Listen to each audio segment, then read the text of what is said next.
इस तत्व ज्ञान को समझकर हम फिर इस गंदे नाले में फिर नहीं गिरेंगे। इसलिए आपको तत्व ज्ञान से परिचित कराया जा रहा है।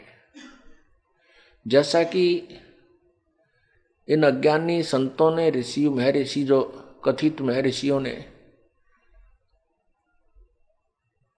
अपनी अज्ञान थ्योरी के आधार पर, अपने अज्ञान सिद्धांत के आधार पर परमात्मा को निराकार सिद्ध कर रखा है, जबकि हमारे सद्ग्रंथ परमात्मा को साकार बताते हैं।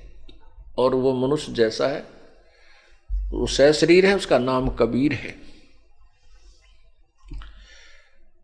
कल आपको प्रमाणित करके दिखाया था कि पवित्र कुरान शरीफ, पवित्र बाइबल ने, दोनों पवित्र सदग्रंथों ने रल मिल के सिद्ध कर दिया कि मनुष्य परमात्मा मानव सदृश है, वो सशरीर है, मनुष्य जैसा है, और उसका नाम कबीर है। और उसी परमात्मा ने पूर्व सर्व सृष्टि 6 दिन में रची और 7वें दिन विश्राम किया। और इन्हीं पवित्र धर्मों के, मुसलमान धर्म के और ईसाई धर्म के व्यक्ति परमात्मा को निराकार कहते हैं।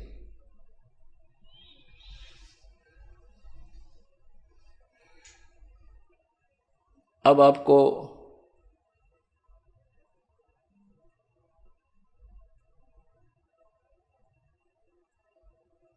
और उदाहरण देते हैं जो कि परमात्मा साकार है।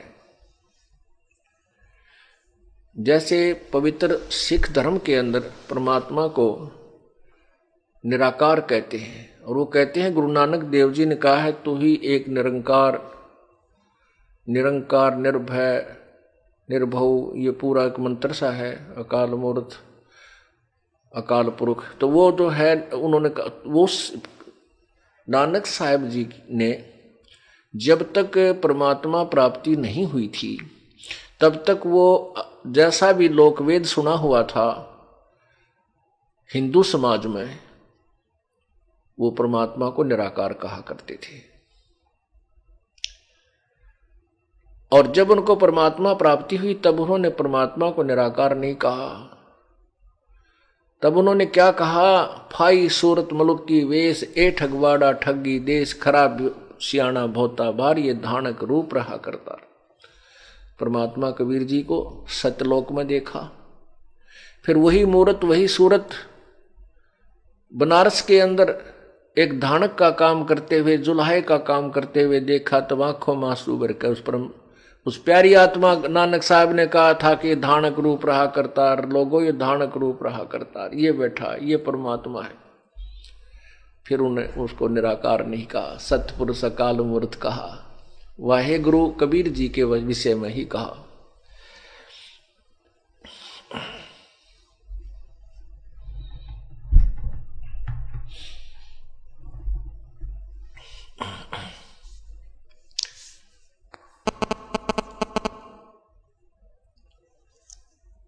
अब आपको श्री नानक देव जी के बारे में बताएंगे कि वो कैसे परमात्मा की शरण में आए और उन्होंने प्रभु को कैसे प्राप्त किया। नानक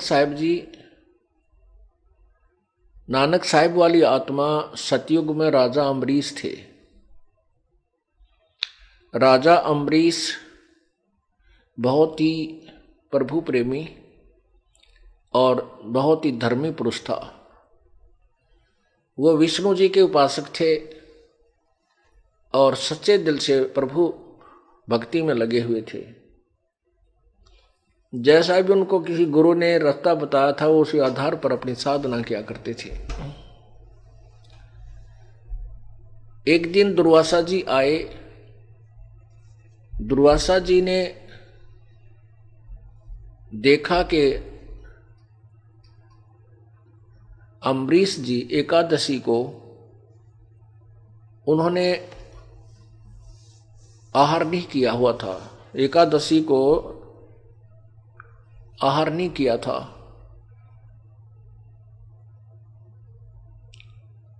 उसको अम्बरीश जी को किसी ने ऐसे ही गुरुदेव ने बता रखा था कि एकादशी का व्रत करो,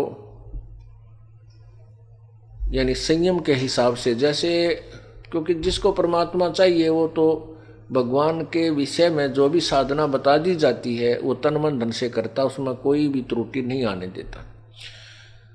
अब उनके गुरुदेव ने, अम्बरीश जी के गुरुदेव ने बता रखा था कि बेटा परमात्मा के बिना इस जीव का कहीं ठिकाना नहीं है, राजपाट ये जीवन कुछ समय का होता है, यदि आप भक्ति नहीं करोगे, राज के सुख को ही भोगते रहोगे, अपना जीवन व्यर्थ कर जाओगे।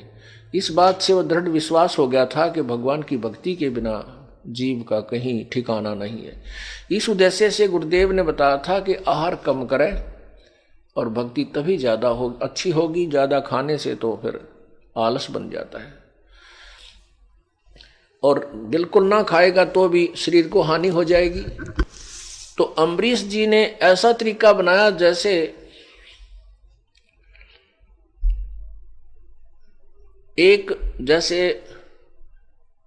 एकम को मान लीजिए 10 रोटी खाता था तो अगले 10 रोटी खाता था तो अगले दिन द्वितीया को वो 1 कम कर देता था। ऐसे करते करते एकादशी को वो कुछ नहीं खाता था, केवल जल लेता था। ऐसे वो उसी दिन, वो एकादशी का दिन था और दुर्वासा जी आ गए।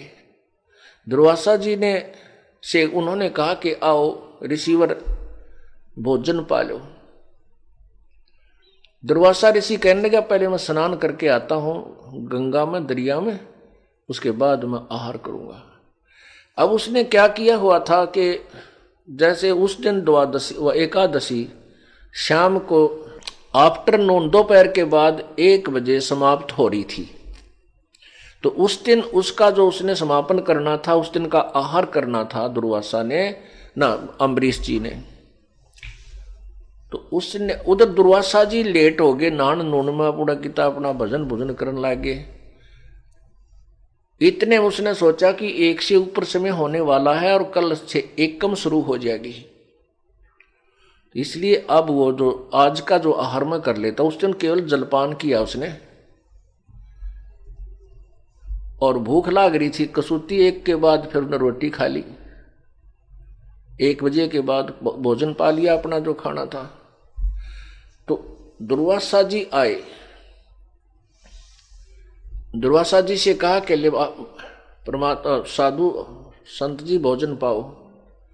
दुर्वासा कहने लगे आओ आप भी भोजन पाओ। अब अम्बरीश कहने लगा जी मैंने तो भोजन कर लिया। अब वो कहने लगा कि तूने मेरा अपमान कर दिया, संत से पहले एक गृहस्थी ने भोजन कैसे खा लिया। ये ऐसी बकवाद करते हैं ये नादान संत ऋषि, मैं ऋषि, गृहस्थी को तो हेय समझते हैं और अपने आप को ये बड़े महान समझते हैं, क्योंकि अज्ञान की गिठड़ी बांध रखी इन्होंने।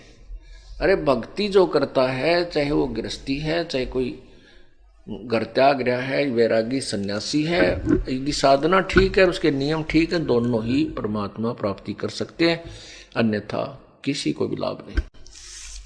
अब दुर्वासा जी कोपित हो गए, नाराज हो गए और उसको लगे समझाने के तो उसने बताया जी आज ऐसी समस्या थी कि मैं एकादशी को कुछ नहीं आहार करता, मैंने एकादशी समाप्त होने वाली थी, मैंने जलपान कर लिया। तब दुर्वासा कहने लगा कि तू गलत साधना कर रहा है, मैं तुझे निराकार भगवान की विधि बताता हूं, ये तो तू सरगुण साधना करता है, निर्गुण साधना करनी चाहिए, ये करा कर, ऐसे करा कर। अब अम्बरीश जी ने सोचा साधु नाराज हो जाएगा, यू गुस्से वाला ज्यादा है, यदि मैंने इसकी बात को स्वीकार नहीं किया तो यू तुरंत श्राप दे देगा। कहने लगा ठीक है महात्मा जी, आप बिल्कुल ठीक कह रहे हो, ऐसा ही हो जाएगा। अब वो दुर्वासा उस दिन तो चला गया। अब एक अगली एकादशी को फिर आ गया, एकादशी सुदी एकादशी। उसने उस दिन भी यही उसी समय पहुंचा और अम्बरीश ने उसी तरह फिर उस दिन भी आहार कर लिया, और स्नान करके आया। इतने तो उसने दुर्वासा ने सोचा था आज तो ये ठीक हो गया होगा तेरी बात पर, इसने अमल किया होगा, जो मार्गदर्शन मैंने किया इसने स्वीकार कर लिया होगा। कहा आओ अम्बरीश खाना खा लो। अम्बरीश ने कहा भगवान मैं भोजन कर चुका हूँ, मैंने अपना जो करना था कर लिया। ने बोला मेरे से पहले कैसे कर लिया? फिर वही क्रिया बताई। कहने लगा मैंने तेरे को मना किया था ये साधना छोड़ दे, तू मैं जो बताता हूँ वैसे कर वैसे कर। खूब नाराज हो गया और इतना क्रोधित हो गया कि अपने हाथ से सुदर्शन चक्र, अपनी सिद्धि से सुदर्शन चक्र, ये क्या होता है जिसके पास भक्ति करने से कुछ सिद्धियां आ जाती हैं, जो अन्य डले डो करके साधना करते हैं, उन सिद्धियों से ये कोई भी हथियार ऐसे मांगेंगे काल उनको तुरंत पकड़ा देगा कि ले अपने कर्म बिगाड़ फटाफट। तो उसने जो ही ऐसे किया कि सुदर्शन चक्र,